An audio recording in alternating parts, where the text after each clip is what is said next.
example.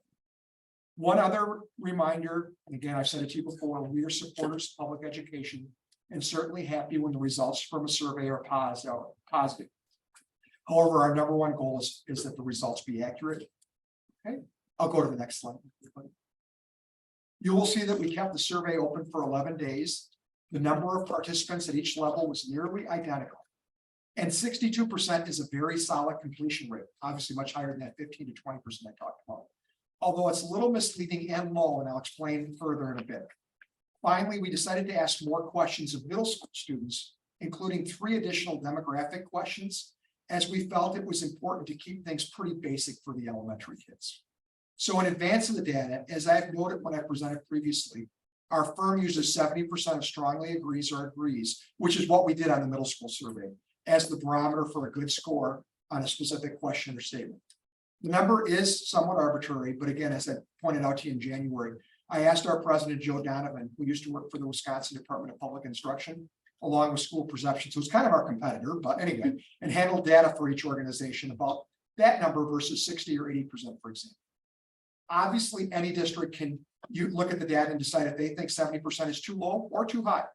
I will note Joe indicated almost all districts we've worked with over the years are happy if they get 70% or higher on most of the questions or statements in the survey. I've broken this presentation into 2 sections, one for the middle school survey and the other for the elementary survey. There is a slide that also shows the number of statements or questions and responses that were above 90, above 80, above 70%, or those that were below 70% of strongly agrees or agrees, or with the elementaries, yes, no's. So with that, we'll move on to the next one, and we can skip that one. I just wanted to make sure that we were showing it was middle school. So these were the 4 demographic questions that were asked to the middle school students. What grade are you currently in? And I will note that we had no responses from 5th grade. So, and I'll let Allison deal with that. So, but anyway, we have 89 5th graders in 5th grade this year when I checked the EPI for this year. So if we'd had a similar percentage as we did the other grades, we would have been just under 70% participation. So 62 is really good, but we'd have been at 70 if 5th grade had participated as well, I think. So second question, how long have you lived in the district? And 82% said they have attended at least 1 year. What best describes your gender? And one thing Daniel and I were talking before everybody else showed up. I live in Dane County. I like living in Dane County. I also like this part of the state because I'll be honest, these are questions we can ask here that we might not be able to ask in other parts of the state, or we get more pushback. Okay. Now I will note that more than 90% selected male or female from the 6 options provided, but I would think of the remaining almost 10%, they're probably happy to be in a school district where a question like this is asked and it's not just 2 options. Yep. You know, that's not the case everywhere else. So, and then finally, we offered which the following best describes you. And we gave 6 options plus race or ethnicity not listed or prefer not to say. And I will note that, again, we had about 6, 7, 8% who said they prefer not to say, but the majority did fit into one of those first 6 categories. And one of the things Allison and I did, as you saw in the report, is that we broke out all of the statements by this question, and then also by if they did not indicate that they were male or female. Like non-binary. Yeah, that's non-binary. Yep, exactly. So just wanted to kind of go through that first before we get going, so then we can move on to the next one. And you'll see on that one, and I'm going to my notes here now, that 13 of the 14, or I'm sorry, 12 of the 14 questions scored 70% higher. What I will point out here is in the middle school results, the 2 that scored below 70% were both questions that dealt with students. So one, students show respect to one another, and I like going to school each day. Those were the 2 that scored below, and I think that's important as you're thinking about an action plan going forward, because then they were significantly below the 70% threshold. So next one, and again, we didn't pull out every question because again I've got 20 minutes, not 2 hours to present. So, but you'll see the adults at Glen Hill Middle School care about me. More than 88% of respondents strongly agree or agree with the statement. 2 subgroups, multiracial or biracial, which was at 73.19%, and anyone who identified as other than male or female, which was at 70%, scored below 80% support. Again, this is a good result and similar to what we've seen in other districts at the middle school level. We also find that the percentage of positive results for this statement decreases as students get older. And again, I think we're going to find that as you dig into the data, More closely, 8th graders are going to score lower than 4th graders. And when we look at the elementary, we saw quite a bit. 3rd grade was by far our lowest. Kindergarten, 1st and 2nd were much higher. All right, next one. I did before it, at least one adult at Glen Hills Middle Schools I can turn to when I have a concern. Again, nearly 85% of respondents agreed with that statement. Again, another very good result. Again, we would encourage the district to engage students more closely to find out why about 15% did not agree with this statement. Again, the only subgroup to score below 80% was those who identified as other than male or female. And this is a reoccurring thing throughout the questions we ask, Nick, that you're going to see that group in particular scored lower, not low, but lower than the other groups. Next one. Students at Glen Hill Middle School show respect for one another. Again, this is the one that scores by far the lowest. More than 44% of respondents strongly agree with this statement. By far the lowest score of any on the middle school survey. Hispanic or Latino students were the only subgroup above 50%, while 2 subgroups, multiracial or biracial, or anyone who identified as other than male or female, scored below 30%. So again, we've got some work to do here. Next one, my teachers push me to question things and think for myself. More than 84% of respondents strongly agreed with this. Again, another very good result that suggests students know teachers care about them and want them to strive to improve. The lowest scores were for Asian or Pacific Islanders at 75%, along with multiracial or biracial at 70, a little over 76%. But again, those are still very good results, even in those subgroups. Next one, question 17. I have at least one friend who cares about me at Glen Hill Middle Schools. And I felt really good about this one, considering our others, the ones that we talked about that were low, to have more than 93% say that they have somebody, a friend who they can turn to. That's important. I mean, again, this was the highest result of any on the middle school survey. Having a friend who cares about you is crucial to a sense of belonging and goes a long way in helping students overcome the challenges that come up. The only subgroup below 85% was anyone who identified as other than male or female. It's just below 77%. And then finally, there were a couple of questions that were unique to our district here. And this was one that Allison and her team really wanted me to add here. And again, very important for us to know as we're making changes, not only to libraries, but classroom libraries. I see myself and my culture in the books and materials we use in class. While a number of statements were modified by the district, this one was specifically added. Nearly 75% see themselves in their culture in the books and materials used. Good result and crucial in schools where there is diversity among students. Children need to see and read about others who look like they do. However, with more than 25% not supporting this statement, this indicates that more work needs to be done. The lowest scores were among the subgroups were Asian or Pacific Islander, less than 42%, and those who identified as male or female, less than 64%.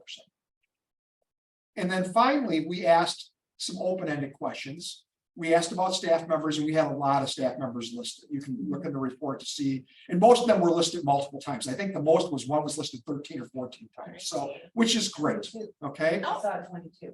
Oh, maybe I'm wrong, Carl. I don't have that one slide in front of me. Okay.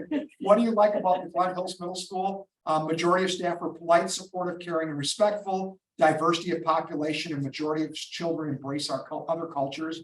Feeling safe while at schools. And then some of the other encore sorts of things that they mentioned as well. These were mentioned multiple times. Again, I'm not going to put something up that's only mentioned once.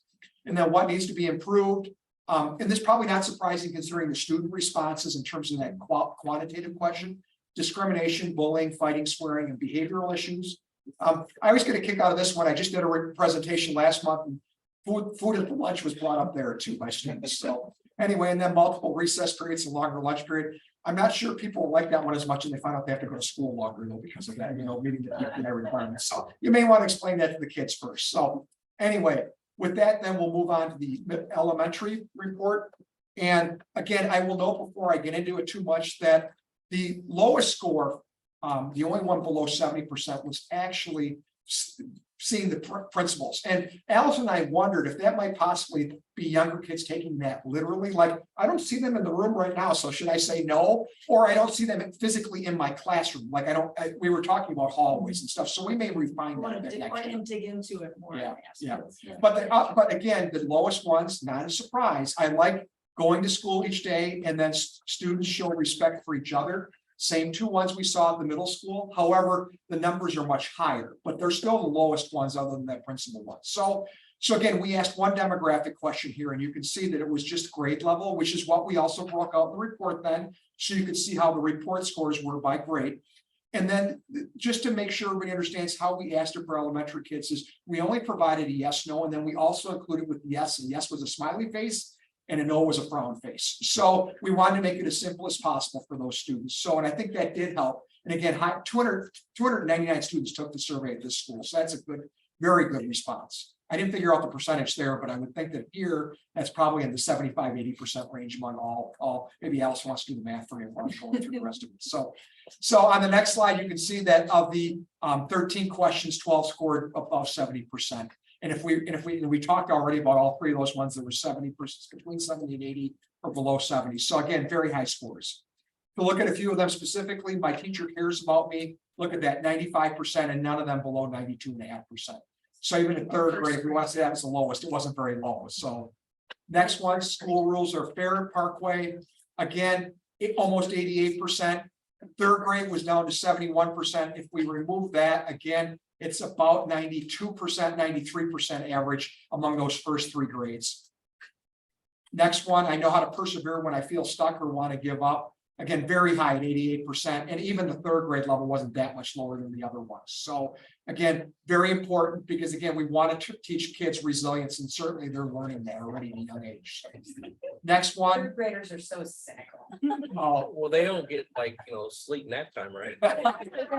Big man too. well, one They're just gonna give it to you. One thing I want to suggest when we do it next year, I think it's important, is we look at their scores as fourth graders and compare them to their third grade scores. Yeah. Because I think sometimes there's a tendency to look at scores and think of them in a silo.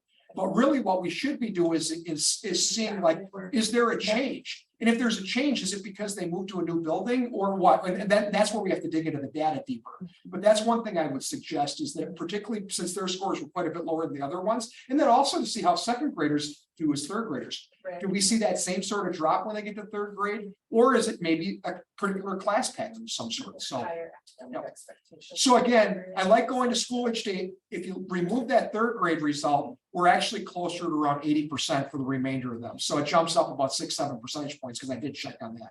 So again, 54%, not nearly as high, something we want to look into more. And then on the next one, students show respect for one another. This is 23 percentage points higher than what we saw with the middle school. So I'm encouraged by that, but again, it is one of the lower ones here.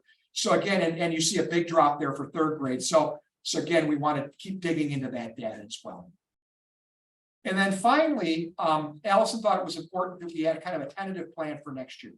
So again, you remember we did a family satisfaction survey, and we did it in November. So we were thinking about keeping similar dates for the next school year.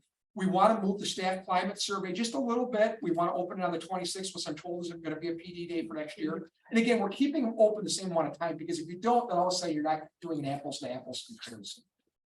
We talked earlier about the student engagement survey moving up. Put a little bit of time behind us with the staff survey, but again, offered early in the second semester. And I don't want to jump the gun here, but I know that one of your future presentations, and the reason you're here tonight is to give a tour, is there's talk about a potential referendum question on the November 24 ballot.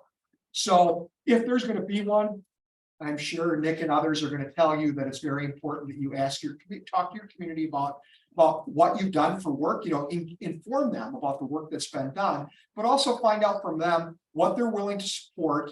And it's not just as simple as that finding a dollar amount, although we certainly want to know that. It's about, again, what they feel needs to be done in the community. We want this to be a collaborative process, which I know is one of the reasons for the tours and everything else. But the survey is also a collaborative process, because I always say, don't offer a survey if you're not going to listen to the results. It's not, because again, people will come back to haunt you.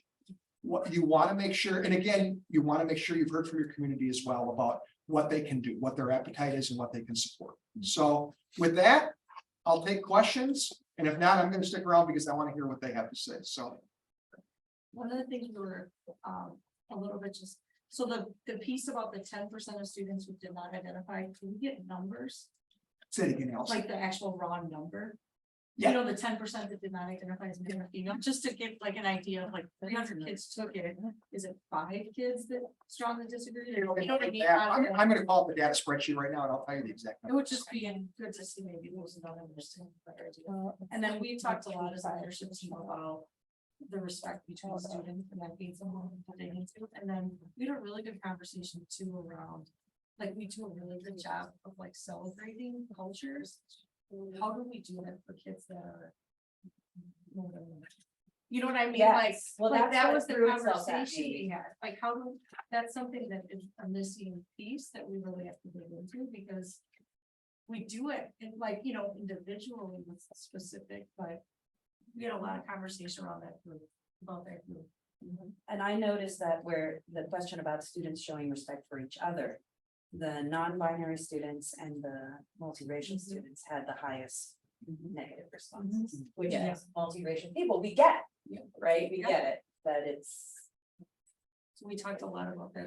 it's already hard to even say what that issue is. I find it hard to find the words.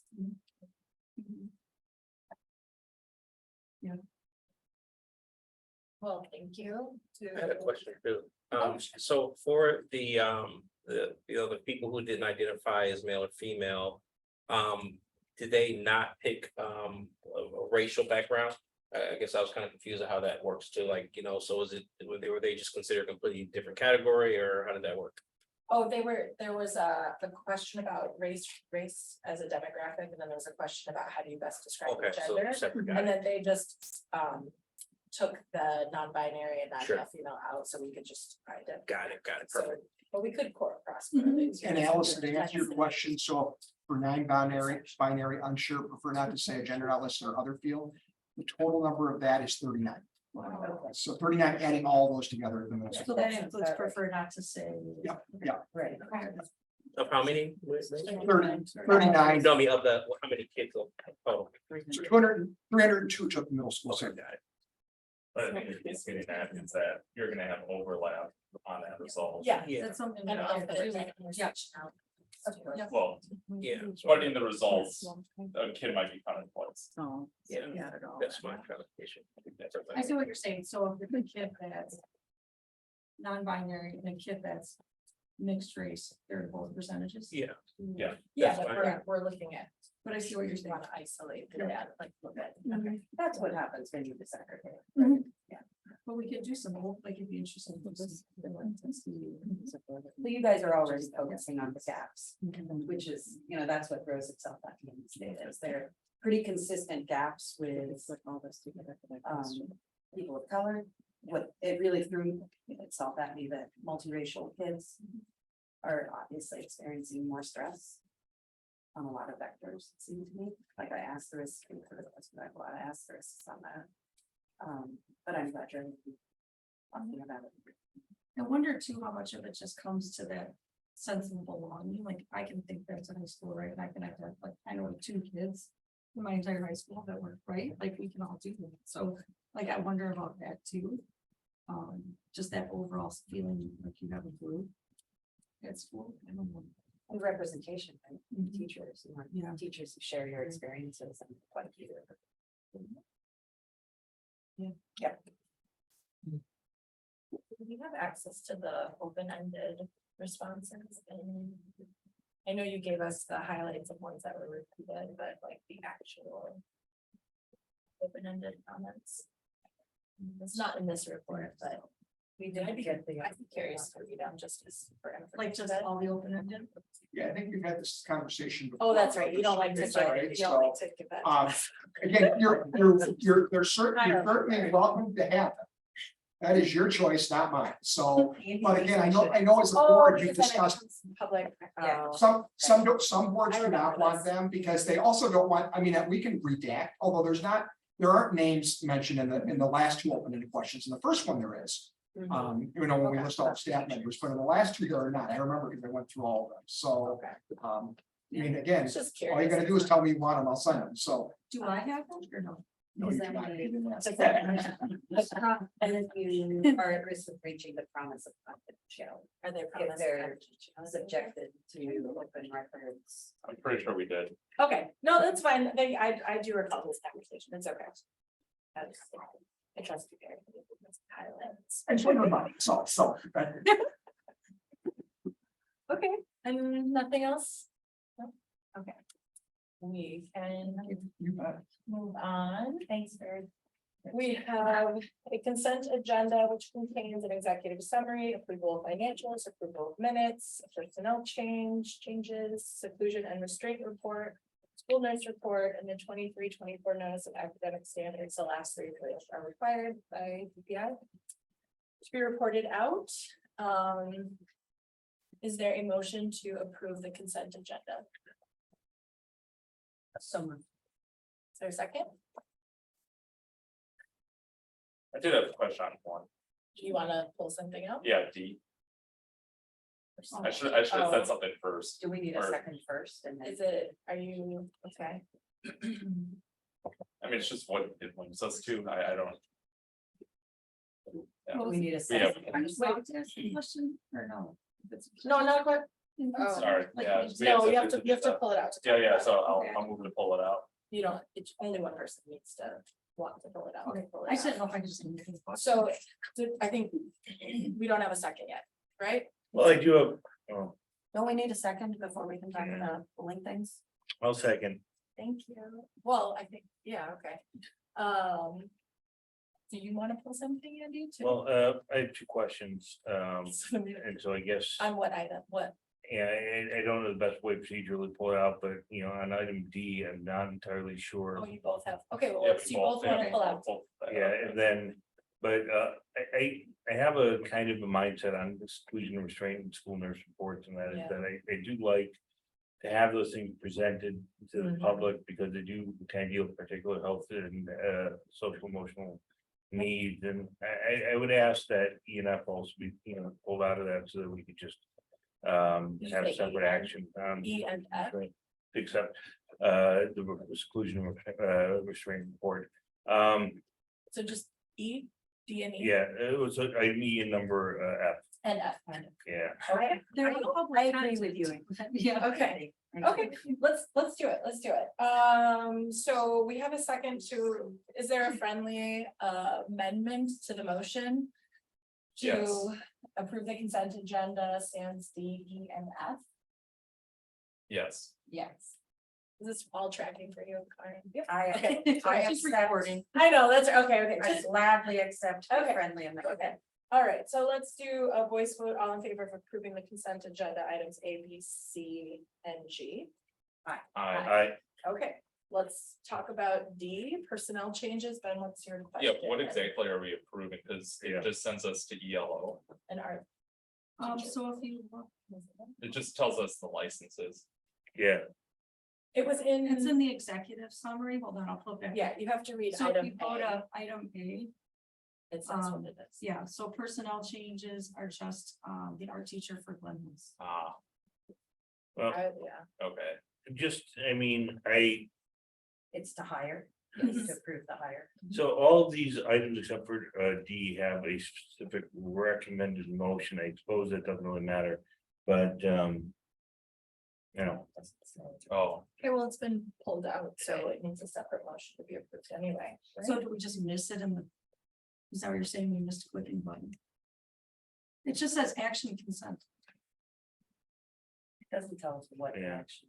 Recommended. Oh, So yeah, is. that's can we and I just- was looking at, so where is this in item, where's the reference? Item four A is the down executive here. summary. So that's got each so that Detail is personnel done. changes. Oh, consent item Yeah. kind of mapped out. I'm sorry, you know what, I did see that in there, now I understand, I apologize, I, Okay. But it's been pulled out, so I think Yeah, we so need you a can- motion yeah. to approve the personnel change. So moved. This is, and the personal change specifically is a hire. Correct. Second. All in favor, voice vote, aye. I, All right, motion's approved. Sorry about that. No worries. Let's move on to the seclusion and restraint report. Who, Andy, do you wanna? well, yeah, no, I would just, appreciate it. Maybe we could get a little context on the, exclusion and restraint and nurse report. I just feel those things are better left discussed, you know, openly. So, I don't know if there's someone who, Sure, so I mean, in the, So all schools have to report out our data on Yeah. seclusion restraint each year. The DPI requires the principal to report annually by October 1st to the school board. In the exact summary, the pieces that we have to include are the number of incidents of seclusion restraint, the total number of students involved, number of students with IEPs or disabilities that were involved in seclusion and also in restraint. And then, I repeated something twice. It's written twice. So those are the three things. What I also added, after just a little bit of discussion as we were putting the agenda together, I put in there in the exact content, you can see the actual report of the actual students. So the requirement is anytime there's a seclusion or restraint, there's a certain amount of time, like 24 hours, you have to send a report home to the parents. So I don't have like those reports in there, but that's kind of indicated in that behavior report, like what the teacher put in Infinite Campus regarding the incident and the behavior. And then I also added just a spreadsheet just to clarify that anybody that would be involved in a restraint is trained in de-escalation and proper restraint techniques. And any student who would be involved in a restraint with an IEP, it's in their IEP. So it's like discussed with the parent at IEP meetings. So my big question is, I mean, especially it looks like there are some, restraints of, were at the kindergarten level, and I'm curious how typical that is. I just don't, I don't think that in and of, what I see here, it does not look like a lot, and kids are younger There's and, one student. oh, 5 So restraints it's one and 2 student. seclusions. with And we one did student. actually have some coaching support around behavior and things for that teacher, for that student. I guess I'm curious how this, trends, with previous years. You know, oh, I don't know previous years. I could dig into that, but one of the things that I did look up is if you go to DPI's website, you can actually, there's a spreadsheet that shows every district in the state. Yeah. And how many they had, and then there's like a summary report. The concern I have with that is that literally we get a Google Doc that says, tell us how many you had. So like the data is as good as what's, you know what I mean? Like, Yeah. putting in the document, but I could share that with you guys. Yeah. So you can kind of see how we compare to the state. And I I have asked the previous same years too. Yeah. It was Legit. 4 students total at 4 Parkway, students. no, nothing at Glen Hills. It's a Zero. celebration. 0 at Yeah. Glendale. I'm interested in that, and I'm interested also, I guess, in understanding, with, well, it seems like very few of these have IEPs, at least looking, It at was the. two first, second, out of third. 4, so- 2 of them Wait. were. I'm also interested in training. I mean, are people getting refreshers every year? Mhm. That's- Yeah, so the document that we have is how we're tracking. So they get their initial training, then they get the refresher, then they have, after 3 years, another full training.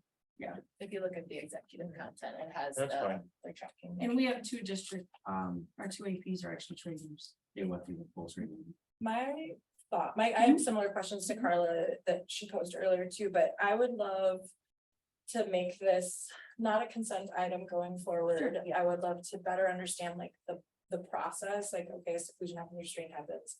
I just need for my own Mhm. personal, like, a kind of understanding. And then when we get this report, I'd love to see it compared to past data, state data, and then broken down by like what you did with the kind of broken down by demographics. State little data bit might be a more. little harder, but past. Well, what you said, what did you said, if you go somewhere, you There's a look at link on the- TPI. So just kind of putting it in context and then, because that would better, I just want to be better informed in general. Yep. About how we're doing and.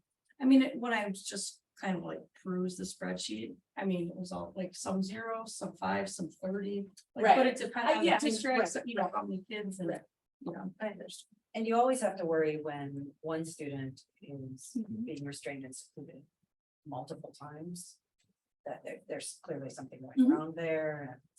And I see Yeah, that, so this is- for instance, the K-5 student does not have an IEP. That doesn't tell me what they have a behavior plan, but clearly something's going wrong, right? And so, And you're just It's getting a the red flag. snapshot, you're not Exactly. getting like all the other meetings and all the other Yeah. supports and other pieces put in place, yeah. but it's still good for them. For sure. Thank you.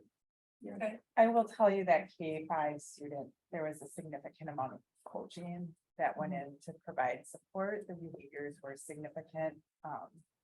And the teachers were working really hard to meet the needs of that kiddo. And we did utilize some coaching focused on specifically meeting the needs of that specific learner. With some good results. Then it'll be good to see the longitudinal data. Mhm. I first grade shows I smaller think it's numbers gonna next be year. an That'll be amazing year for success. that learner next year. Can't wait. And then the nurse report, I don't think Miss Hess is. We didn't, No, she's not here. She has presented in the past. Did you have specific questions about the nurse? Oh, just, report? well, on the, I'm sorry, are we, well, I have nothing else on E, but do we still have to take a motion to accept it? Oh, I'm sorry. Yeah, Thanks for that. so I guess I'll move to accept it. Second. Okay, all in favor, voice vote? Aye. Aye. Okay. Thanks. Then I guess, you know, again, and with nursing report, I think a lot of effort goes into it, and, you know, I do like to call those things out separately. Just because it, you know, I think certainly in this case, Ms. Hess did a lot of, you know, work in putting this paper together.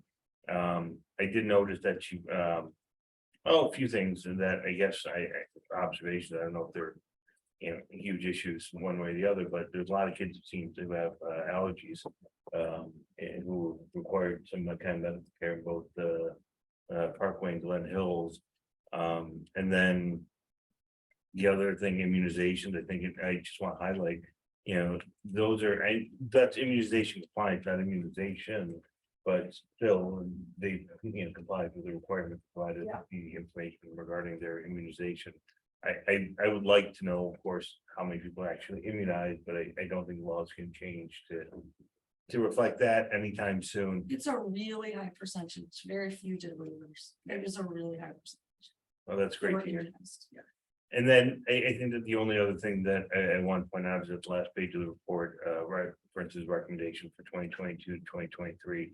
And these are kind of standard recommendations anyways that I know are being followed on, but I just wanted to kind of point that out. Because I believe that this is up to date information, but clearly these are 23, 24 recommendations. Oh, look, she just put from the. Yeah. So I don't know if we need to make a change. Yeah, to that. they are clearly up to date, because we had a conversation on it, and I knew she had done some work around number 9. As Okay. far as working with the local police department and talking about the Narcan program, and I asked her to add that, so yeah, these are definitely correct. Yeah. I had asked about the concussion. Yeah. protocol to know if So she I was asked doing her, and she said, as far as the concussion protocol, she said she works it into the yearly training for health secretaries, as well as anyone who goes through the basic life support medical training. And then she does a refresher a couple times a year with the health secretaries. it. And Okay. it's using that CDC one she shared with us, Okay. the heads up protocol. So you. All right, is there a motion to accept the? Yeah, I'll make that nurse? motion. Yeah. Second. All in favor, voice vote? Aye. All right, and now moving on to the interactive portion of our meeting. The Parkway Facilities Report and Building Tour. Excellent. Yeah, come on. I'll start by sneaking up here like Harry, Chris. Okay. Then I'll just shuffle. Well, we're gonna do intros in this, again in a second here, but just wanted to take a quick second to thank you for the opportunity to be back again and for being open to rotating your board meetings through the district. As you're gonna see tonight, a lot of great content is going into the preparation for and providing a summary of the facility, and really an opportunity now just to receive that presentation form and actually walk the building. You can see it firsthand. So we prepared a tour to follow the presentation, and we're gonna be able to kind of get your firsthand, get some photos, be sure we are able to ask questions as we're walking the building. So I think we're gonna pull up the slide deck here. And at a high level, we'll do intros in a second. We're gonna provide a bit of context since we met last. So just a couple weeks ago at Glen Hills, the team has continued to refine presentation and study for tonight, as well as Good Hope next month. We are starting to prepare for what happens following the needs identification, which is just how do we start to consider responses to some of the needs that we're looking at. And a big part of that is our enrollment projections. And as you know, we had an initial projection done by Applied Populations Lab, which has been the basis of what you'll see tonight in a minute here. But we also have a second study being done that is a bit more focused on development in the community and some of the higher density development that might be coming. And so that report is forthcoming. So we're just prepping for that to land here in the near future.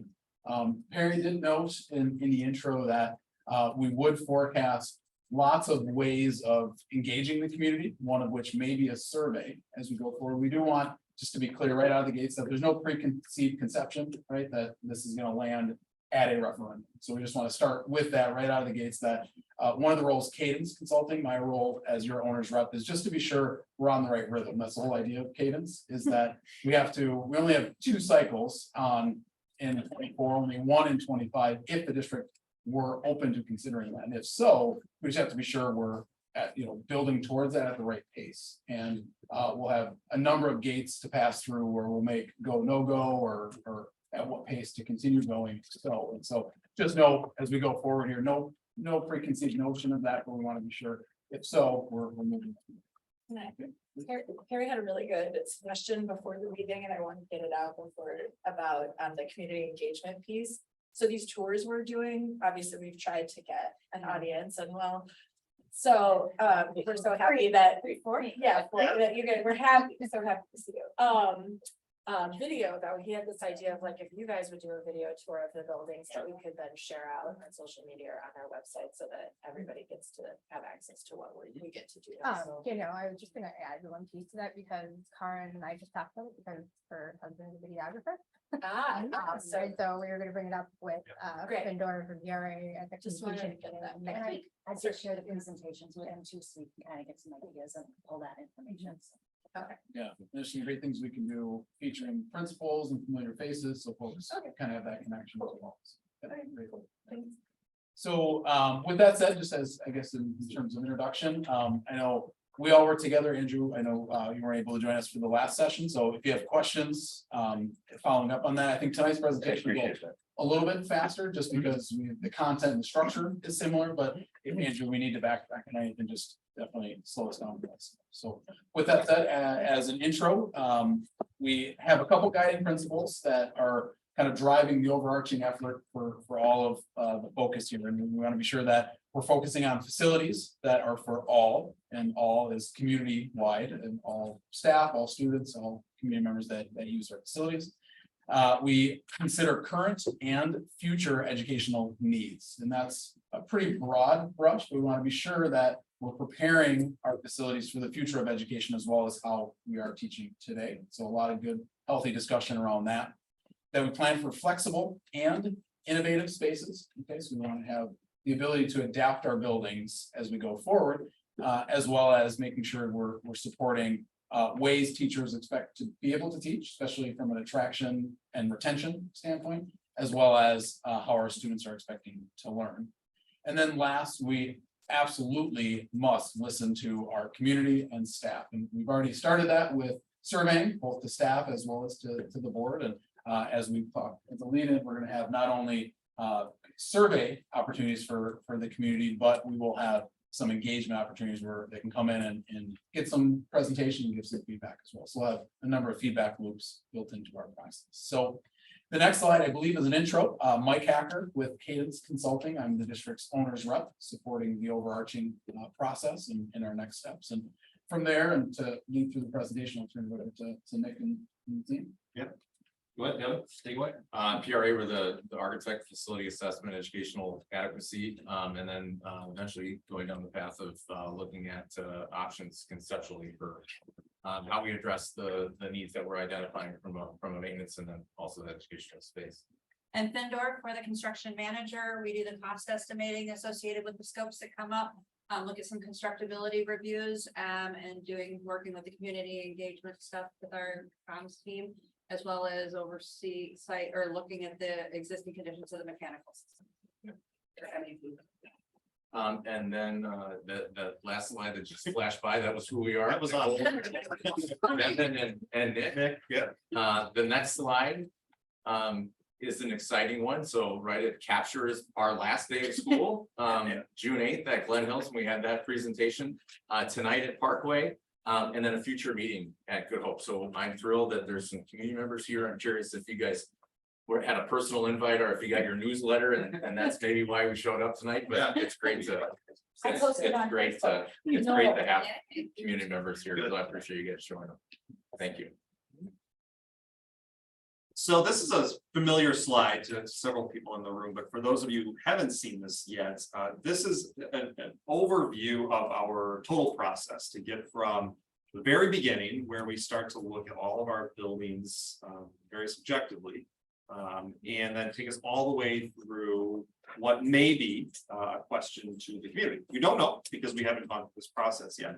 But the first two steps in this process are really what we're focusing on tonight, and what we started to look at back in June over at Glen Hills. And those first two steps are looking at, one, the facilities conditions. So what are the nuts and bolts, right? If nothing else changes in the district, what are the things that we have to do, plan for, to maintain these buildings and keep them warm, safe, and dry for our kids?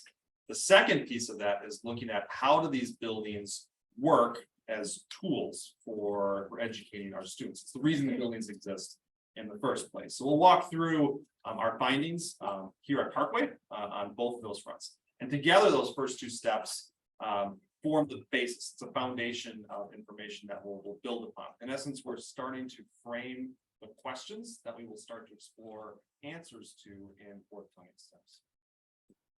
So the first step of this is facilities condition assessment. And like I mentioned, it's really the nuts and bolts. It's a non-destructive review of the buildings. It's us, our team of engineers, so architects and engineers, walking through literally every square foot of the buildings and facilities within this district, looking at everything from the finishes. So like in this room, our carpet, our walls, the paint, the ceilings, to the mechanical systems. You know, how's our air in these buildings? What is the expected life of roof systems on the buildings? And all of that is intended to, if nothing else, again, provide this roadmap for the district to proactively plan and understand what those maintenance and capital outlays may be within these facilities. So there's one issue on this slide. We'll see if anybody can catch it. I see you. Thanks for pointing out. That was a quiz. Address. Here at Parkway Elementary School, aside from the address, we're sitting on a site of about 11.5 acres, and that's not a terribly sized site, but it is a little bit small by a modern standard, but not terribly so. We would typically say for an elementary school, we would start with a site of 10 acres and add 1 acre per 100 students. So we get a little bit small from what a modern standard would be, but not terrible. Building just under 60,000 square feet. And it's important to note that this building has actually grown 3 times in the past. We'll see what that looks like. Okay. So this is a slide that we saw last time when we were at Glen Hills, but just kind of catch up and revisit. It is really how we quickly rank buildings, which there's always fallacies in quickly ranking things. There is very long spreadsheets that go along with this, with a large amount of detail that is averaged and amalgamated into this. So there are going to be, you know, details that will also matter within the averages, but this is how we typically look at it from a snapshot view.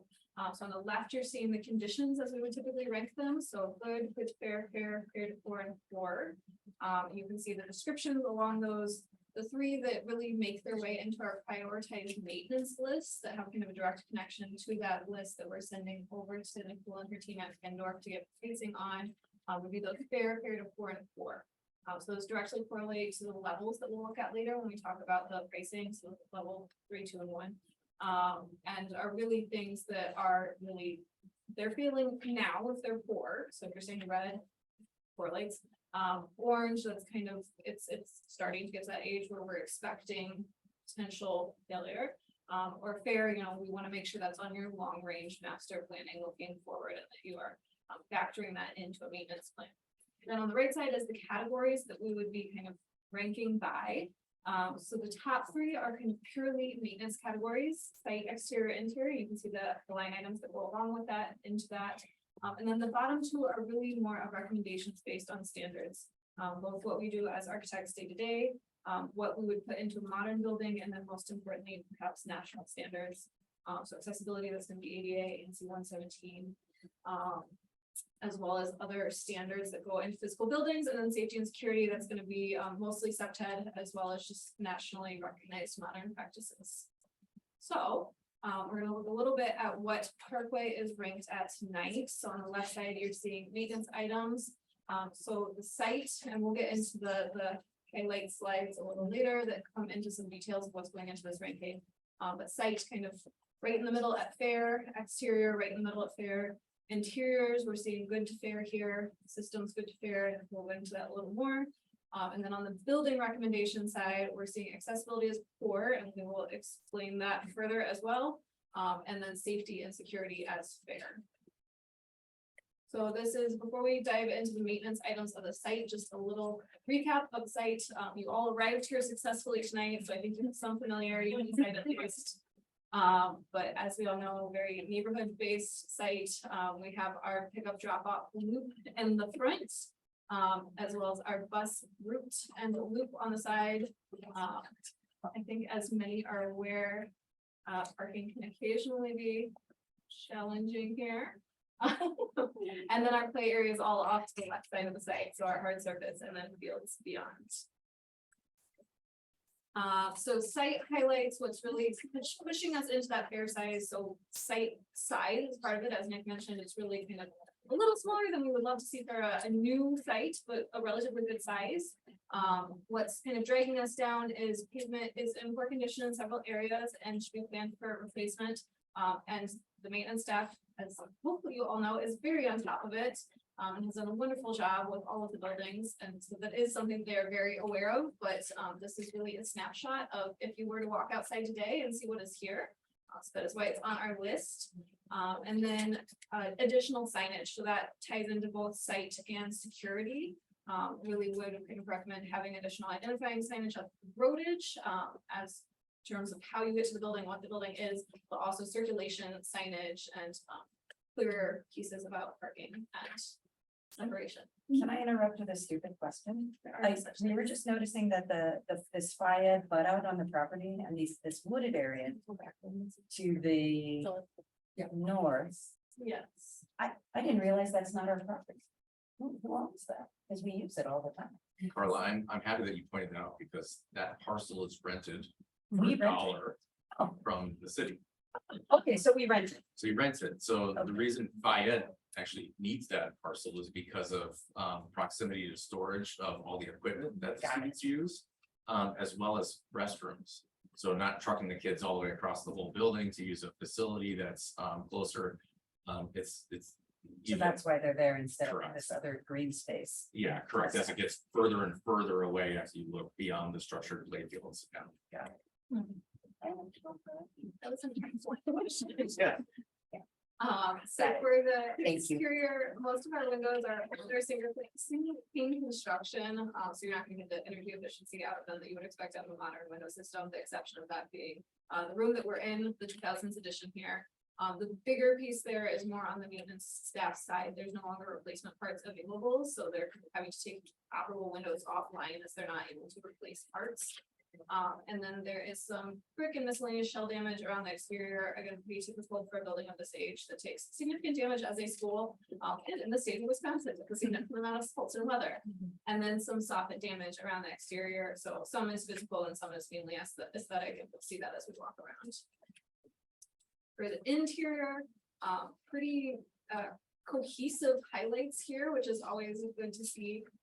Cabinets throughout the building are worn and aged, interior doors throughout the building are worn and aged. And then carpet and lockers are overall in good condition, but we want to make sure they're kind of on that list for looking out 10+ years for eventual replacement, because that is just the replacement cycle that we would see with pieces like that.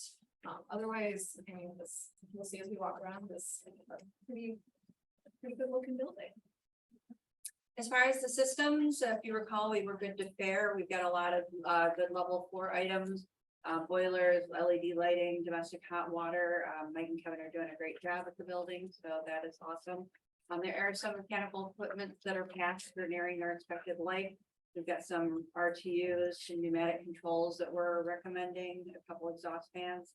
Building's not air conditioned, which shortens material lifespans.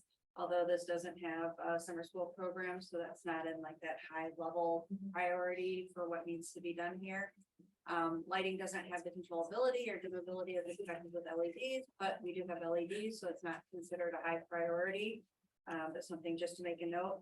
The other part is the electrical load issues. I know that when we had talked about heat in the office and breakers popping, stuff like that, so we do have some recommendations of replacing some of the panels. This room is. Yeah. We're meeting in this room. I'm trying to remember, and I was gonna ask, because I thought that there were certain parts that did have air conditioning for central, and I thought Yeah. the library was, one of the. Correct. I'm saying you're not sweating it, I would normally do that. We would all be sweating it. Right? If we are, yeah.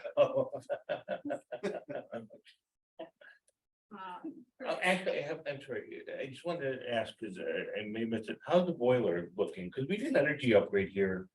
Yeah, so that's good. Level 4, nothing to think about for the next 10 years or plus, so we have it as the way low priority. That's good to hear. About 5 years ago, we did an energy efficiency upgrade.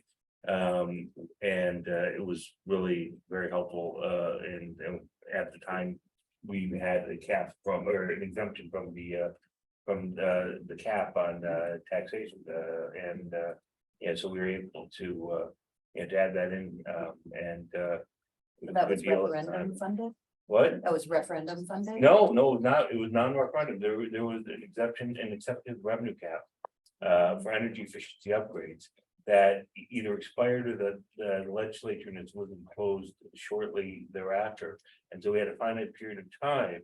And our then facilities manager, saw an opportunity. That was state money then? It was what? State money? Where'd the money? come Yeah. from? Oh, Yeah, well, yeah, Steve, well, yes. And I forget, I mean, Lindsay probably knows better how these things are financed, but. got it. So, everything but the boiler. Yeah. So, Yeah, and I think it bears repeating, you kind of touched on it, but a lot of the unit vents are starting to get in that age that we're worried about them, but they've been excellently maintained, so they weren't making it onto that list. Yeah, the unit ventilators were in a level 3, so that was 5 to 10 years that you should start looking at that. So moving on to accessibility, the number one reason that we are seeing that ranked as poor is that we, again, technically, not to say that someone in a wheelchair could not physically make it into a bathroom. Technically, there is no bathroom in this building that is fully per code compliant in 2023. Obviously, everything was compliant at the time it was built. That's something that should be on our radar. So there's a variety of issues that you can see on thrown out there: entry widths, clearances, stalls, fixture heights, fixture locations. So we'll see, obviously, we're gonna be more challenging than others as we walk around the building. The one that you can see on the left there kind of has a motley of issues. Got, doors that aren't quite wide enough that are then in a series in a hallway with kind of not a good way to maneuver through. And we don't have accessible stalls in some locations. And then the other one here would be, we talked a little bit about Glen Hills, that non-compliant door hardware, so having the knob versus the lever. Still got a little bit of that here, or a good amount of that here, and then missing accessible clearances at some classrooms. Can I ask a question of our building and grounds director? I know that this is all sort of like long-term and we want to wait till we get to the end of this, but some of this stuff just is very disheartening, this accessibility stuff. So is that something like, do we have to wait to address some of these like issues that they're helping us to see? So I think that's part of when we start looking at we have all the needs, and that's that long range planning, because what are the things that we can address in our general fund budget? Right. And, whether it's Fund 46 or what can we address now, what are the priority things that, if it's unsafe or something that, based on recommendations from the PRA and what we decide as a team, and what are the priorities? What are the buckets that we want to pull those funding out of? And so I would say, yes, it's definitely something, especially at Glen Hills, like there are a lot of areas that's like, ooh, that's something we really want to look at, but I would say building that priority list and then figuring out how do we want to finance that. So it is something where we do long range planning, and this is something that we can fix in the next 5 to 10 years. And if we have a surplus at the end of the year, moving things into Fund 46, is it something where we're looking at a general fund? Is it a potential referendum? So those are all the different things where once we have, these are the things that we want to address, how and when. that would be the next step. Well, I think what Daniel's asking is exactly that, like, maybe how and when needs to be now. For some of Right. these things that can be done very easily, like. Yeah. The handles.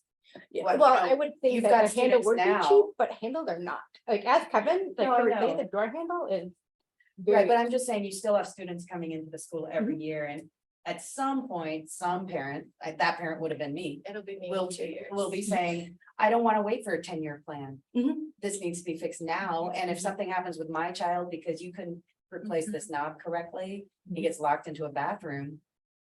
Yeah. That's Yeah, bad. and those are Right? definitely the things. So, I'm just saying, It's just, I think that's where you're coming from, yeah, right? absolutely, because it's one of those things where, I don't wanna say it's a quick fix, that's not the right word, Right. but it's one of those things where that's a very visible Right. fix that Mhm. we can do, but it helps to know, okay, if we were to replace all the door handles, how much is that gonna cost us? Right. And so, Yeah. okay, this is the thing we wanna tackle now, this year, Yeah. okay, but also making sure that, do we have to expand a bathroom, because that's a priority over the door handles, and it's gonna cost just as much. So that's why I think getting from PRA, the list, but definitely taking into consideration, these are the things that if we can do a fix now, and it's, I don't wanna say visible, but it's really gonna make a difference, and let's do that, for sure. I ask, and it's not because I want to look back, although I guess I want to look back. But these issues with access really concern me. I mean, bathrooms especially, but just the doorways and everything else.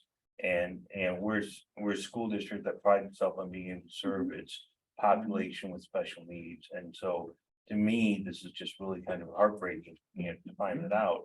So my question is, as senior member of the board and one of the few people who was here 3 or 4 years ago, when PSI did the study, without knowing the answer to this, was this called out in the PSI study? Accessibility was called, It was? to the extent of which we are addressing it, I don't believe it was. Okay. And to acknowledge, I think bathroom renovations for accessibility, that's a complete gut of that bathroom.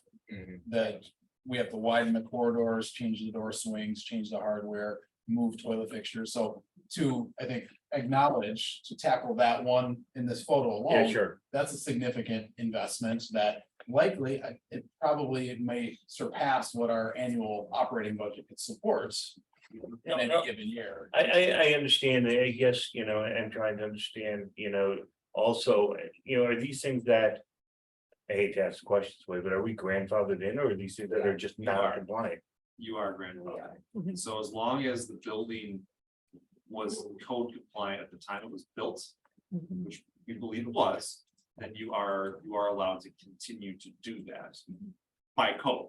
But with Whether- those additions that happened in 92, like I thought you said, if you touch a building, then. Yeah, Touch the the first- place that you touch. So you need Yeah. to update that space. Okay. You don't have to update the whole building until you're touching more than 50% of the existing. floor. Right. And we didn't do that. throughout. Correct. And we had actually this very similar or the exact same conversation at the last, so it's great that. Andy, Yeah, that yeah, you yeah. weren't there Yeah. and you are right on pace with the rest of the board members. It's okay, and if there's something that you've already kind of, gone over. Good. It's very important for us all to understand how important this is to the district, and there's so many different layers of caveats within our code that we work with. Yeah. To understand when it needs to be upgraded, where it has to be upgraded. And then just also how you can be forced to upgrade it, because some of it's within the code, but I closed with this same comment is. At any point, someone could make a case against the school, and then you would be forced to come up with and afford a plan that would make the building accessible. Thank you. I appreciate it. On that conversation. Well, hopefully we don't have to wait for a lawsuit to do the right thing. Yeah. Right, just saying. So moving on to safety and security recommendations. Again, looking at things that our code has since updated, since this building was built. This is also one we see all the time with courtyards that were built in pieces. So when it used to be the exterior of the building and now it's really the interior of the building, the egress path out of the courtyard is backwards basically. So it's possible to get locked into the courtyard right now. The current code would require you to have emergency exiting through the building, even if it means someone could get into your building after hours. So usually we compartmentalize that down. But you do have to allow people out of the courtyard no matter how they get in, by current code. And then we do have some doors throughout the building, just again, a relic of the time that they were built that are missing, a crash bar. So if you look behind, Lindsay, there's a perfect example of what egress hardware a crash bar is. So if you can imagine, there's a large group of people trying to get out. Bump and crash into said bar and then be able to exit. So that would be emergency egress hardware. So there's some doors through the building. The payments later for your help tonight. So we just have a couple doors out of the building that we have to see that on, and then some concerns with site separation and traffic patterns. Similar to the conversation we had at Glen Hill, we've just got a large influx in mornings and afternoons of parents and buses and walkers and everyone trying to get to, the same points and cross the paths. So taking all this information, we have put some budget numbers together associated with everything. The budgeting that we did is indicative of the current market. Obviously, there's some volatility, supply issues, labor shortages. We've tried to take as much of that we know that we've been experiencing in any of the other projects working on into account as part of this funding or the budgeting process. The budgeting summary, next slide. Okay, the budget summary is based on conceptual scope. So we've got these little ideas of scope. It's consistent with similar costs on projects that are similar to that we're working on. It is inclusive of inflation. So if something is shown as the 0 to 2 years, we've got it inflated there. If it's 3 to 5, we've inflated it to that time of period. What's your inflation assumption? It jumps on the different years. It's between 3 and 4 right now, I believe, as far as what we have. So it kind of, depending how far it goes out. Like Bidding 3 or 4 per year, or 3 or 4 total? per year. Compounding, right? Yeah. And it's based on bidding on 2025 times. And it's comprehensive of all the prices associated with the project as a total project, materials, installation, any kind of design, management, etc. The budget is not final. Now the next one. Sorry. She saw me go back to here. It's Sorry. It's okay. Budget summary is not final construction estimates. It is not based on a defined scope of work. It is not a detailed estimate. It is not inclusive of any hazardous material treatment, and it's not inclusive of any operational costs. Do we have hazardous materials? There's. There probably is. Any building of this age, you're probably going to find some. I'm just kidding. Don't disturb it. Well, at one So, point they took it all out in Glen Hills, I'm pretty sure. They did the ceilings, but it's still in the tiles, I think. But I don't know if that was the entire building or not, but I do remember there was. Maintenance done, I don't know, maybe 10, 15 years ago to get to at least some of the asbestos out of Glen Hills. Honestly, I don't remember. It was either when I was a student or when I have no idea. I can't remember. So just a little bit more about this pricing that we're gonna look at tonight, which as Nicole said, it's really a tool to help plan out maintenance wise and get an idea of just more of the nuts and bolts of these buildings and what we're looking at here. So as we mentioned in the very, very first matrix, there is level 1, 2, and 3 in there associated with the fair to bore and fair. And then the recommendations, so those accessibility and safety and security recommendations are broken out as their own category, separate from the maintenance. So this is all kind of categories as they're applied to our very, very large spreadsheet, which is very, very large, not because there are a lot of things wrong, but because we were trying to be as detailed as humanly possible so that Nicole's team can, actually dig into historic numbers and be as accurate as any of us can be when using, good guesses and historic data. So looking at Parkway in general, right now we have level 1 for the next 2 years, about 2.5 million. Level 2, another 2.6 million for years 3 to 5. And level 3, another 2.8 million for that 5 to 10 years. So overall maintenance in the next 10 years, we're looking at something around $8 million. Can you show us projections with like 2% inflation? We could pull it in, but I don't think we feel really comfortable with some of those numbers, just knowing that what we've seen in the past with what's going on, but there is a Well, I way. think in like 2019 was this- 1.3% inflation. Mhm. Yeah, so yeah, so I know it was Historically, yes. I think last year was closer to 8 Yeah. or. Yeah, no, that's, Yeah. but I mean, that's not sustainable. So with. Thank you. What we have with the spreadsheet, there'll be some stuff that goes over to the school that you guys can play with numbers and see where you are, just to figure out what kind of things. The other thing you can do with the spreadsheet is there's certain things that are like a 0 to 2 or 3 to 5, that if you're maintaining it really well, you can push it into that 6 to 10 and defer it, or certain things will come up. And as soon as you bring it up, it'll take it to current dollars or where you're thinking it's gonna hit. So it's more of a plug and play, do what you want at that point. Question. Yeah. Is air conditioning anywhere in these numbers? Air conditioning for the whole building is not, because that was considered a level 4, 10 plus, because it was not set as a building like that. But that being said, there was some stuff associated with a DX unit that is in the. That's an air conditioning. Yeah, so one of the air conditioning units, I believe, was in with a level 2, so there was some. Of course, I didn't write it that way. We get some access to it later on. Yeah. Some additional cost in that unit that needs to be replaced Yes, more in the short term. yeah, I'd have to look at the details, but I remember reading it and I made like my cute little notes of where big chunk items are, but I thought that there was something associated. Oh, the AC, there was a level 2 for some repair units. But in terms of recommending whether or not this building should have AC throughout, that's. It's Not usually something a district by district. That'd be something we would say Yeah, is priority, and then, okay, And then What's that gonna cost? Lindsay knew the number, 2.8. But For an air conditioning, to do air conditioning in this. well, the cost that I had gotten, that was probably over a year ago, was like 2.8, but I think it's probably lower now Yeah. compared to the cost of everything and.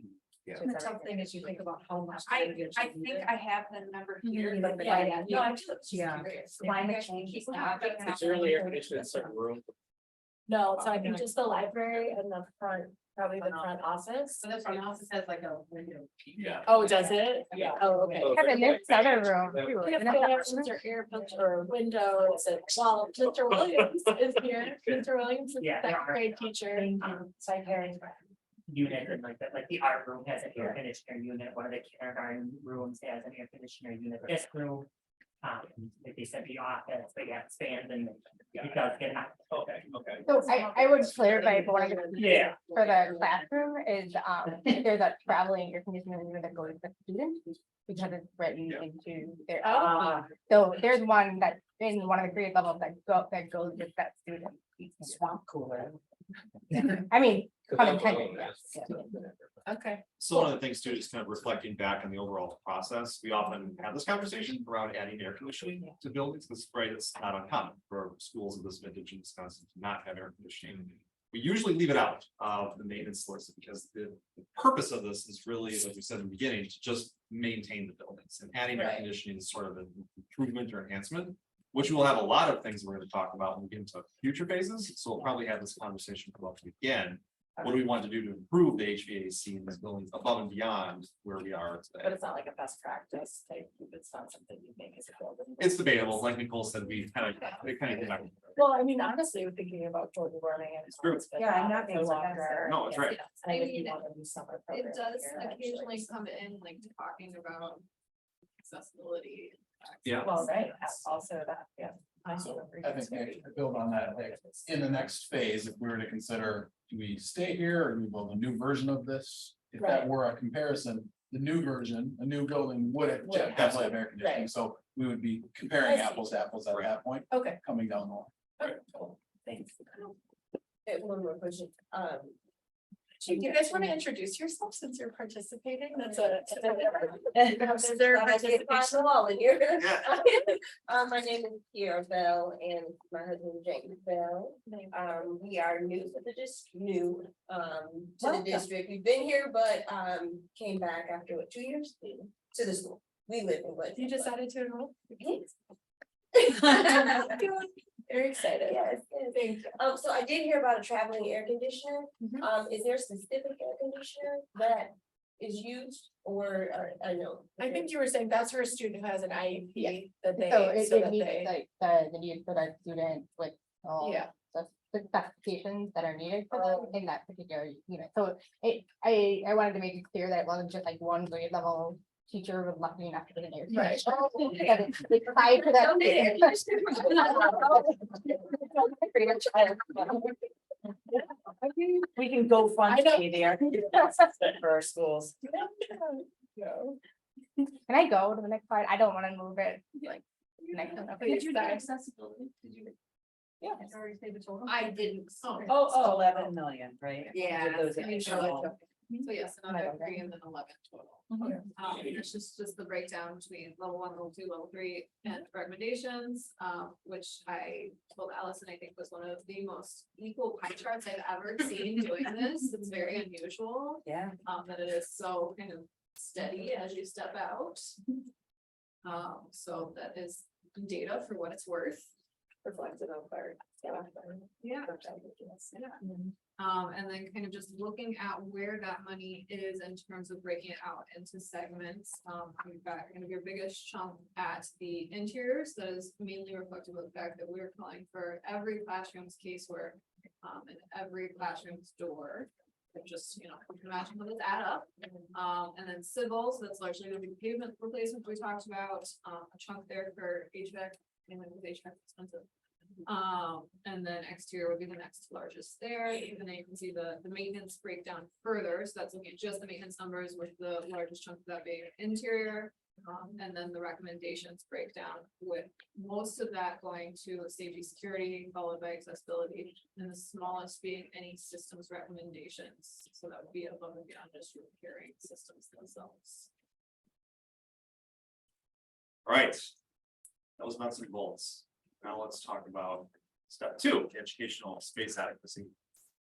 So again, this is where we want to shift our focus from just maintaining to thinking about how does this facility work for the purpose that it was created for in the first place. And there are really 3 things that we're looking at in this step of the process. We're looking again just at current state, so we're not trying to solve any problems in this. We're not trying to solve them yet. We're gonna get there. We're trying to create the questions, bring the questions. So the 3 things we're looking at, one is kind of just a simple calculation, right? So what is the functional capacity of the building? How many students can we reasonably accommodate within the building, given how it's currently configured and how we're using spaces?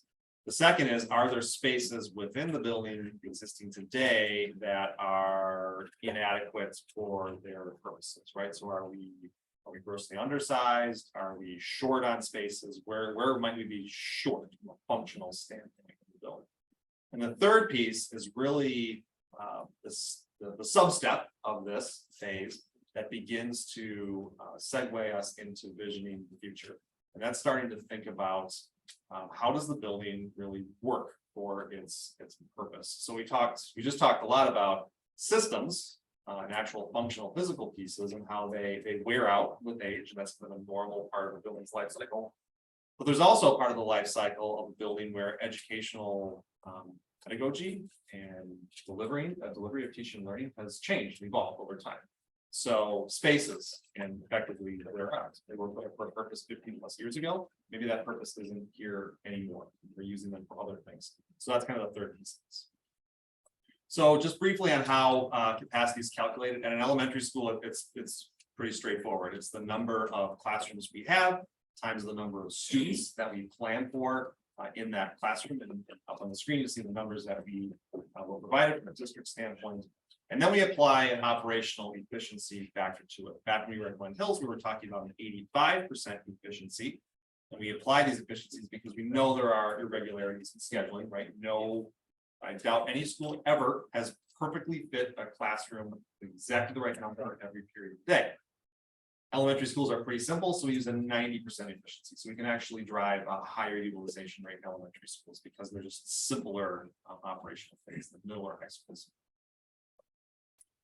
So this is a map of your building. I'm sure you're all somewhat familiar with it. There's a courtyard that Nicole talked about in the middle of the building. And I brought my own little, well, actually, Devin brought this.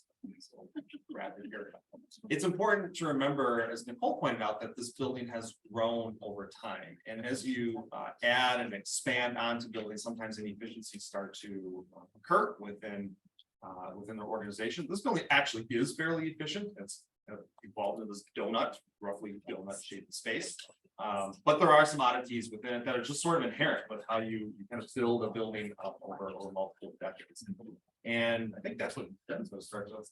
Jump. No, that's fine. I got a little more. Sorry, keep going. We'll get there. A little graphic on where our capacity was. So we're talking about two numbers we calculate capacity. One is a maximum capacity. So that's a theoretical that I'm talking about. If we were somehow miraculously filling every room perfectly, we'd have the ability to put 565 students currently in this building. The real number, the target capacity, applying that 90% factor, is about 509. You can see our enrollment history kind of bouncing along just below or slightly above the target capacity. When we cross over that target capacity line, that doesn't mean it's a bad thing. It just means we're starting to get a little bit tighter. What we're seeing right now is a general slight decline in that enrollment, and that tells us we have a little bit of wiggle room within how the building is currently configured. That's a good thing. We have some spaces that we can play with. There's your district, just a little snapshot of history of where our enrollment has been, 10-year high, where it is today.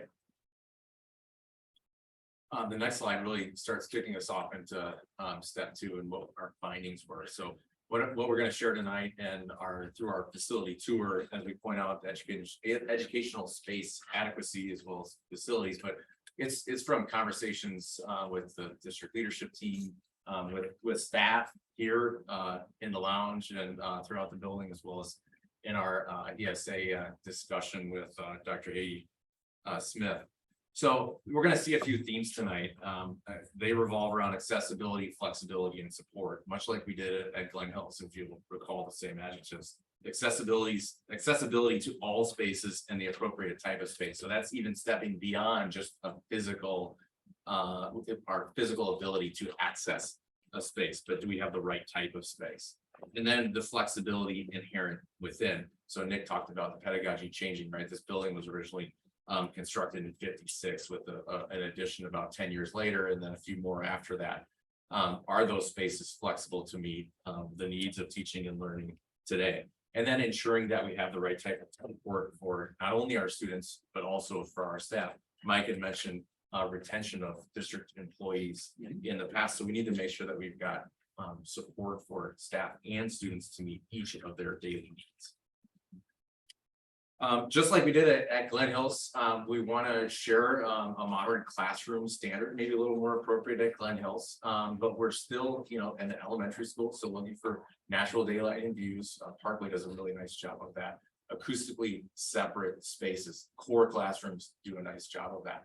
Thermal comfort, that's something that we had an AC discussion, as well as going back to facilities, the single pane windows, but having access to open windows assists in that. Multiple teaching stations or different functions within a classroom, flexible furniture. The furniture has been kind of reconfigured in the more recent past. And then are we meeting kind of a standard for classroom spaces? Here we're showing that 900 square feet is a minimum, but based on the student teacher ratio, I believe that we're doing a good job. I'm going to point out some other areas where we have some challenges, but overall Parkway is doing a good job.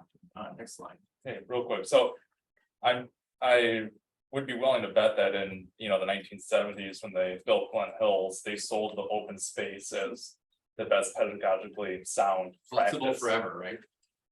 So how do we know what you're suggesting will be?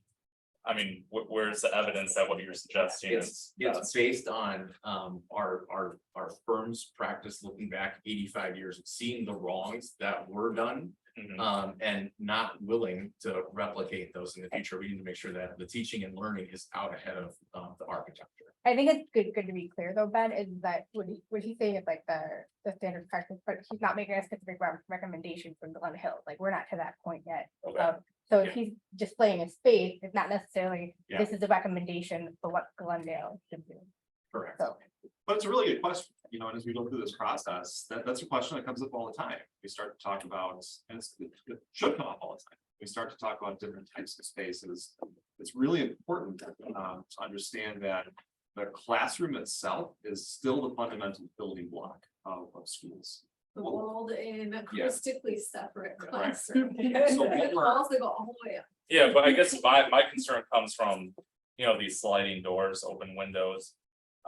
To other classrooms, and like I taught in a school that had windows where you could see into the classrooms, and I'll tell you, that was distracting. Because even as a teacher, you wanted to look at the kids look back at you, and they're supposed to be looking at the board. Yeah. So Another conversation that comes that's a up, new yeah. construction. Yeah. Second, I saw this exact school essentially in Lake Mills. Yeah. With the sliding doors. Yeah. So like, it's not. I think it's fair to assume that, this is kind of on the mind when, developing. A new school, so I would be interested to hear. Oh, You you're know, talking about this image that's yes, in here, this yes, idealized. evidence with, we know that this helps students learn Mhm. because of this, and. Yeah, I mean, that would just be interesting, because obviously, there are updates that need to be made in certain areas, but it would also be interesting, because, well, why not have drywall there instead of sliding doors? I Yeah, mean, that's a stock image, right? Or it's a. No, I picture of know, the but- Classroom they're not suggesting, so I Yeah. think that is a great question. but Yeah. maybe- I'm just saying it wouldn't be a giant leap, because again, schools that are having construction done to them Mhm. are doing this. Oh, You know, again, Lake Mills all over the place. yeah.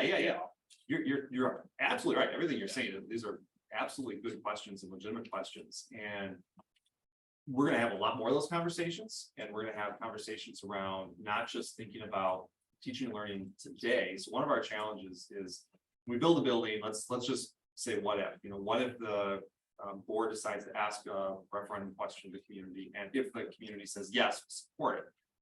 That's almost a once in a maybe generation opportunity to change things, right? So once we build whatever, we're gonna have to use that for a long period of time.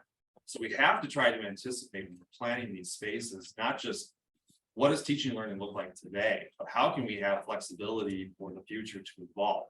So like just using that stock image, because we're talking about right now, that's a classroom with 4 walls and the visibility thing in that classroom was a discussion. You can see in the glass walls, there's a band of frosting in the glass. So Oh, that, yeah. that's addressing that sight line. It's very specifically placed for certain height limits. So a child's eye will see the frost. An adult's eye will actually see just above it, so you can actually have visual connection from room to room. The teacher can choose to close those doors down, and you've got 4 solid walls, closed doors, very traditional classroom space. If you have 2 teachers that are co-teaching, you're going to switch students up, you slide those doors open. Those 2 teachers may never use that within a given year, but 5 years later, those 2 teachers may be gone to a different district, you may have something else happen in that space. Well, and that makes sense, but I mean, if you look at evidence, co-teaching doesn't actually improve student outcomes. Sure. That, taken by itself as an isolated practice. Yeah. Now, could you do something with your practice that makes, maybe you do your formative assessment better? Yep. And formative assessment has a huge effect on student outcomes. Yeah. So I mean, that is possible, but it's like, okay, let's install, these sliding doors for an extra, this amount of money. Yeah. But kind of like at Glen Hills, well, okay, let's put up some walls now. You know, how, we don't, I mean, like you said, things change, so what, someone could then conceivably. Say, well, we don't want these glass doors anymore because they get really dirty. They get dusty and, we're gonna put up some drywall. So anyway, so those are some of my thoughts. I'll stop now. So and some of what you were saying kind of piqued something in me, and then I want to kind of revisit just a little bit of threat from earlier when we were talking about some of the structural issues, and that is, I just want to point out last time that we did any significant capital work to our buildings, there was a referendum in late aughts, right before I got on, it was around 2007. Anyways, we have LEED certification at Glen Hills, and that's something that I think that, I think it's important. Certainly, it's not necessary in strict sense, but I do think that sustainability is important. So I listened and I've seen a little bit talk about efficiency and maybe some mechanical.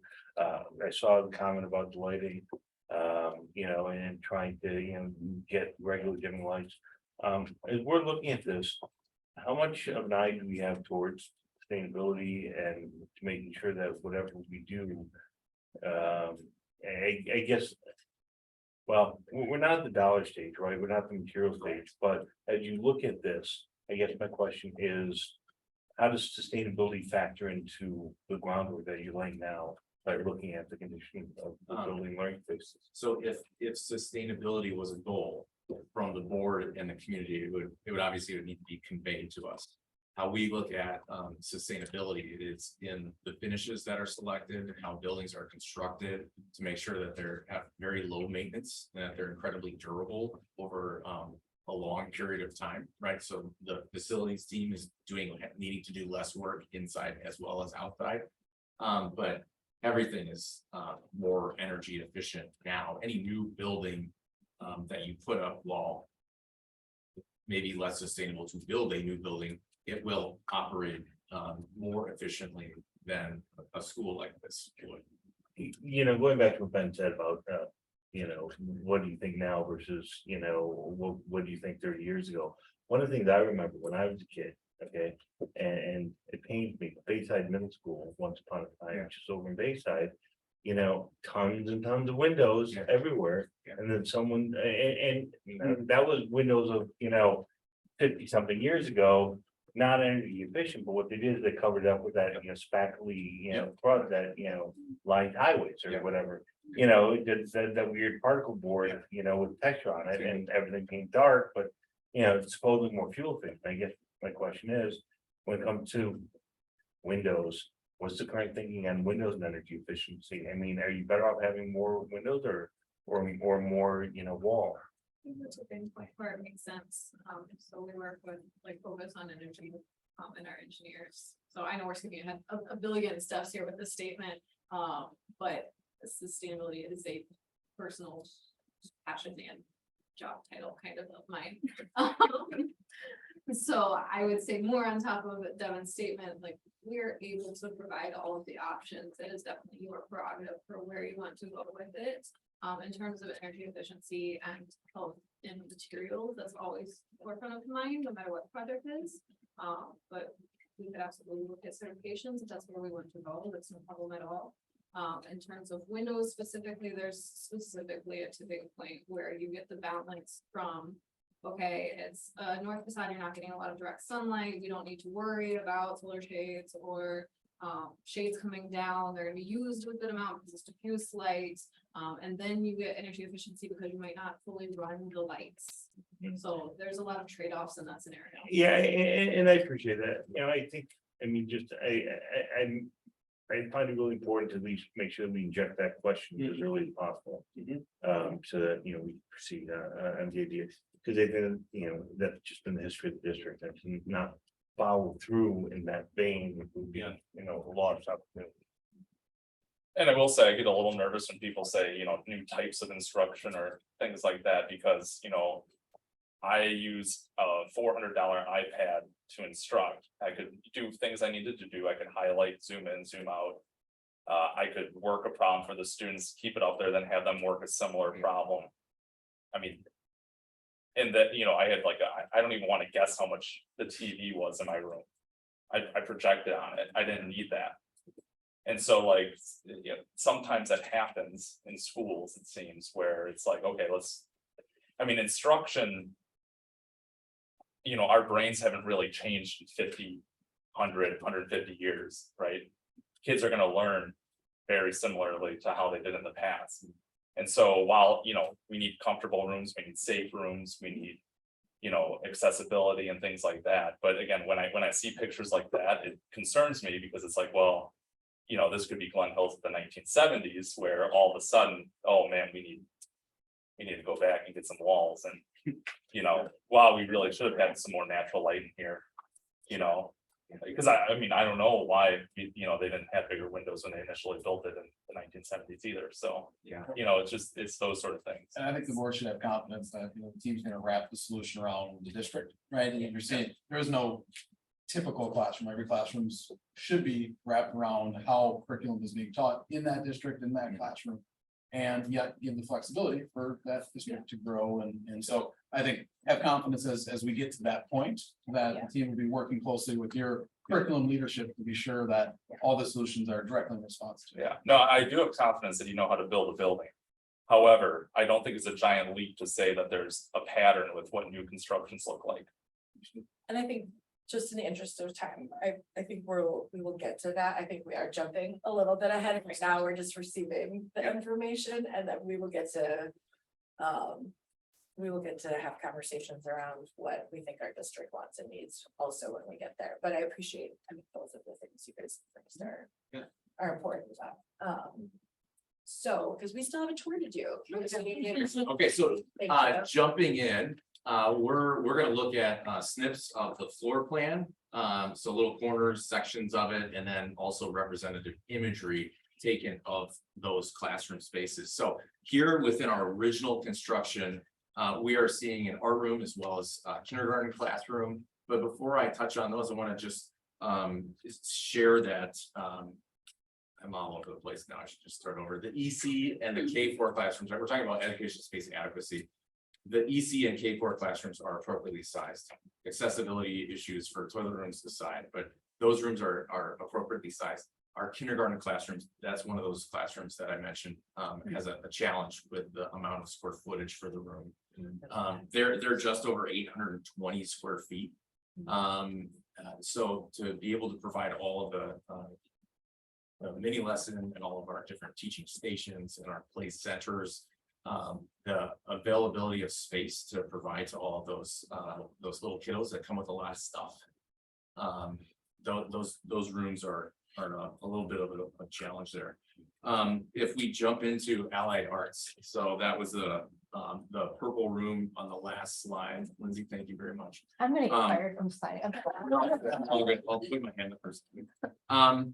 We have one art room supporting all the students within this building. Not shown on here are the 2 storage rooms that support that space. I think those 2 storage rooms are actually what enable that art room to tick and to go. This art room is also a challenge. It's a challenge of square footage. It is very, very small for the size of what we would really want to see and to be able to support all of the different teaching and learning and hands-on learning that can occur within that art room. Next slide. Here, I'll try to be a little more organized. Here, if we jump into multifunctional type spaces, or really spaces that can be used for different functions at different periods of time, much like we are right here in the library, right? This is a board meeting. The library is also really the only room within Parkway that's used for large group instruction. It's also got a little maker corner over there that's been headed up by our LMC director. Currently, though, our stacks within here, they limit some of that flexibility. I am proud to share that the grant that was received by the library, these tables and chairs will be replaced, hopefully sometime within the fall as that order gets put out. But again, the stacks, they limit not being mobile, they limit the flexibility of the room to support all of the different functions that would occur within here. On the image on the right, you're actually seeing how the gym would be used in a different configuration. That's with chairs and tables brought out from either underneath the stage or brought over from district office or stored elsewhere in the building. There's not core storage areas adjacent to our gym or our multi-purpose room, right, our cafeteria, that would allow those spaces to become more agile and more flexible. One of the challenges with multiple grade levels coming in here is it could push a student's library usage potentially off a week, or just have it occur in a different manner. So, right, when a space is being used in a different way, it might adversely impact potentially another student, another class within that area. The gym has the stage with it, which is a great amenity. The back of it is all storage, however. The district has used that stage in the past. I think the most recent performance there was in February of 2020. So that used to be where grade levels would gather for concerts and whatnot. Otherwise, as I mentioned before, with the bi-ed using the adjacent play space, that curriculum is constrained based on the storage that they have to house all of the different things that all the kids need for the different activities. All right, believe it or not, that was faster than what I could say. Okay, if we look at professional support and student support workspaces, right? I talked about staff retention. You know, I hear some cheers from the crowd here. There are a lot of staff that are within this building that share spaces where they are doing professional reports, or where they're interacting and engaging with students. Many of those you have to go through another space to access that space. This is part of that accessibility, as well as the flexibility to find those spaces. What we're showing in that middle image is actually Dr. Smith's office. That's the conference room for the building, everybody. That's also one of the hoteling, or maybe the only hoteling workstations when she's not in there, or an IEP might be going on. District office staff is in this building regularly to support the staff and the students through all of their needs. They might not have time to get back to their main office when they're then taking a meeting that to discuss an IEP with the family. They're ducking into anywhere possible to have a professional conversation with that family to address their kiddos' IEP needs. Are there any dedicated like SST team offices in this building? Yeah. Like who Is it Peggy's office? is it just Peggy? Well, we've done some shifting for next school year, so Okay. it might look a little bit different. Okay. Peggy, Dr. Rodriguez will have her own office with a conference table, so that will afford us another space to hold meetings. One of the Denise things Davis will have a dedicated space. Oh, she will. Excellent. I think that Steve- Sarah. Steve Kelly will have a space. So yes. Okay, Nice. Yeah. you're working on it. Based on it's the a- it's feedback a from juggle, Carla. isn't it? Well, it's always at the expense of somebody else. Others are. Somebody's happy, somebody's unhappy. I mean, we're doing our best. No picture of the lounge, which is what, right over here. Yeah. Correct. Right. Correct. So, special ed, right, that didn't exist when the original Parkway was constructed, nor the 65 edition or in its current configuration in the 92, or even, believe it or not, in the 2000s edition for the space that we're in right now. So on the bottom there, where it says, that was the old library, the 65 library, that had a wall put up in the middle of it to best divide that space, I would assume by district employees, to try to break down the scale of that overall space. As it existed when we walked through, there were 3 instructors on the left side, and there were 2 other groups using the right-hand side, along with those 2 office spaces. So if there was non-push-in instruction, right? So pull-out instruction happening within those spaces, or for our autistic students only in that space at times, you would be going past or through another conversation as you're going to an appropriate space to have your meeting or your intervention to be completed. So special ed as a program, it's fitting where it can find a home, but it's never truly been designed. I want to give a lot of credit to our team that's here today. I don't think we had anything to do with it. I think they were gonna do this all along, but what you just heard is the entire team has come together to move functions around to best support the kids that are in this school and last year and years before moving forward. So some of the snapshots that I'm showing you in time, they existed last year and years before. They are being bettered, but there will still be some spaces where there are multiple staff using the same exact areas to best support students. You can go to the next one. This is a prime example of that. We will go by the old intervention type space. And here you're seeing, again, offices that are accessible through others. This was a reading intervention just down the corridor from us that housed 3 reading interventionists, right? And that's where students go to get caught up to their peers.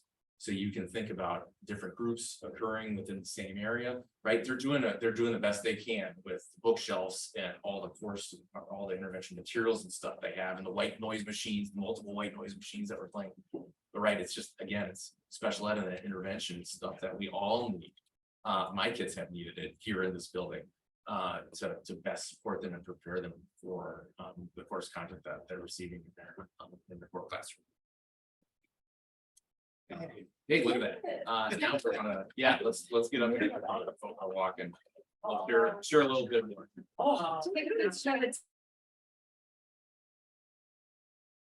But the state of that school or the past school buildings. Okay. Right. Oh, now, yes, I'm now, glad with some. right, Right. Glendale. So I didn't mind.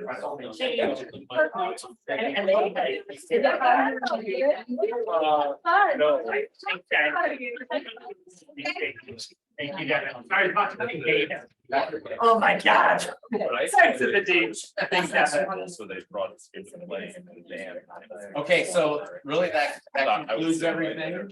We're just open for any questions if there are. There are more questions for you. Next time, we're all- I just felt it. Got a big memory, like a juicy memory. Are there many questions? I think the answer to the whole. No questions. Yeah. No, it's fine. So we don't if I don't appreciate it, they start hitting at it. All right, yeah, thanks a lot for. We're in a box. You're dismissed. Thank you so much. Thank you so much. You're my Katie. No, you're not excused. You're not back. So next time we line up like this, we're gonna do like the contestant. Yeah. We gotta come up with a game. Nicole and I at least keep sitting Nice. next to each other, just Yeah. that's everybody. So it's more, make it easier on everybody. Yeah. It's gonna be really quick. Don't worry. One more agenda item, Jen. Oh, yeah, I saw that. Item 6A, which is solely information, which is we will be discussing board norms at the August Cal meeting. Come prepared to discuss what you'd like to add as a board norm, and we will work on refining those and hopefully finalizing them. We will see. There's a doc too, you can add to. It's a shared Google Doc where you can dump your. So that's the dump file that was attached, right? And then we'll discuss, we'll refine and narrow it down. Excellent. Okay. Future agenda topics, there are none that I'm hearing. So I'll entertain a motion to adjourn. So. Second. All in favor? Done. It's a few, I don't want to use any of these bathrooms. Thank you for sharing. Okay. Great, here's